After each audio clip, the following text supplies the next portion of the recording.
SSC পরীক্ষার জন্য অত্যন্ত গুরুত্বপূর্ণ একটি ম্যাথ। এক্স এর মান এরকম একটা দেওয়া থাকবে, দুইটা রুট আকারে যোগ আকারে থাকবে, হলে X square plus one by X স্কোয়ারের মান কত।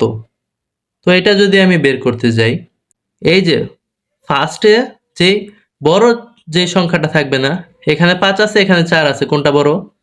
5 বড়। আবার যদি এখানে 7 থাকতো তাহলে, আর এখানে 5 থাকতো তাহলে এই 7টাই তো বড়। তাহলে আমি কি করব? এটাকে 2 দ্বারা গুণ করব। এই যে 2√5 2 দ্বারা গুণ করে এটাকে আমি হোল স্কোয়ার দিব, হোল স্কোয়ার দিয়ে -2। এবার দেখো, একদম যেইটাই আসুক, এখানে যদি অন্য কোনো সংখ্যাও থাকে সেম ভাবে করবা, কোনো 19-20 নেই। 2 এর স্কোয়ার করলে 4, এই যে 2 গুণন 2 সমান 4। এই রুটের উপর যদি স্কোয়ার দিই, রুটে আর স্কোয়ারে কাটা, বাকি থাকে 5 গুণন 5, তাহলে 4 5 কত হয়?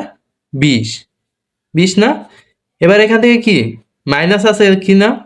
হ্যাঁ আছে, -2 -2, তাহলে 20 থেকে -2 গেলে 18, অ্যান্সার হবে 18। এরকম যদি এখানে যদি 3 থাকতো, এখানে যদি 2 থাকতো, ঠিক আছে, তাহলে তুমি ওই যে 2 × √3 কে করতা।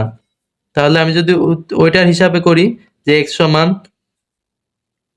√3 প্লাস √2, তাহলে আমি 2√3 কে স্কোয়ার করে -2, 2 কে স্কোয়ার করলে 4, এই স্কোয়ারের রুটে কাটা সমান 3, -2, 3 4 12, -2 সমান 10। তাহলে আজকের মতো এখানেই বিদায় নিচ্ছি। পরবর্তীতে কোন টপিকের উপর ক্লাস চাও অবশ্যই কমেন্ট করে জানাও। আল্লাহ হাফেজ।